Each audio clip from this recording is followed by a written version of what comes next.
In the mist-shrouded valley of Sleepy Hollow, a small village nestled along the Hudson River, an eerie silence often fell over the land as night descended.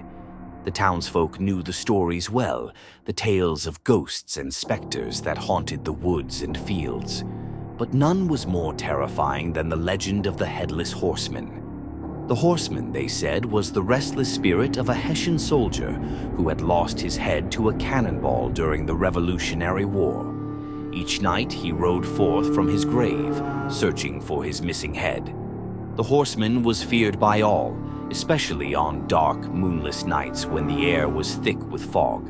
One such night, Ichabod Crane, the lanky, awkward schoolteacher of Sleepy Hollow, found himself riding home late after a lively harvest festival at the Van Tassel estate. Ichabod, though intelligent, was highly superstitious. His mind swirled with ghost stories he had heard earlier that evening. The path he took wound through a dark, dense forest, a place that locals whispered was haunted by the Headless Horseman.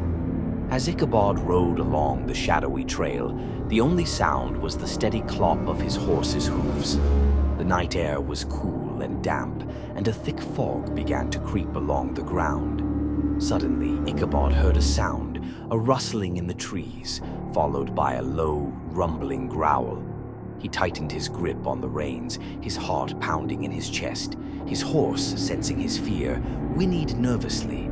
Then, through the mist, Ichabod saw it, a dark figure on horseback, silhouetted against the moonless sky.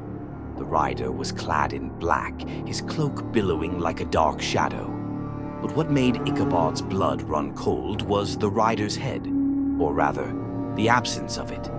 The figure carried a jack-o'-lantern in place of a head, its carved face twisted into a sinister grin. The Headless Horseman. Ichabod's mind raced with terror.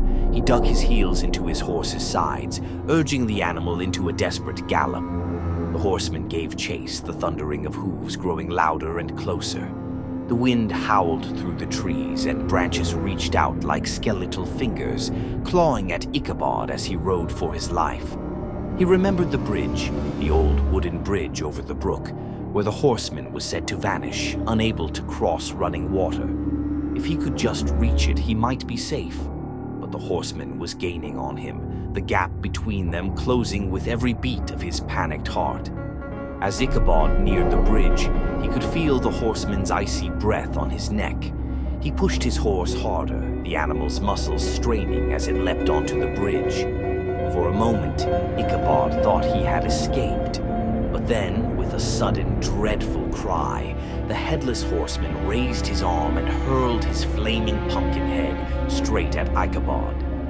The last thing Ichabod saw was the jack-o'-lantern's fiery grin hurtling toward him through the darkness. There was a blinding flash, a searing pain, and then nothing. The next morning, Ichabod's horse was found grazing near the old covered bridge, but of Ichabod Crane there was no sign. The townsfolk searched the woods and the fields, but he had vanished without a trace.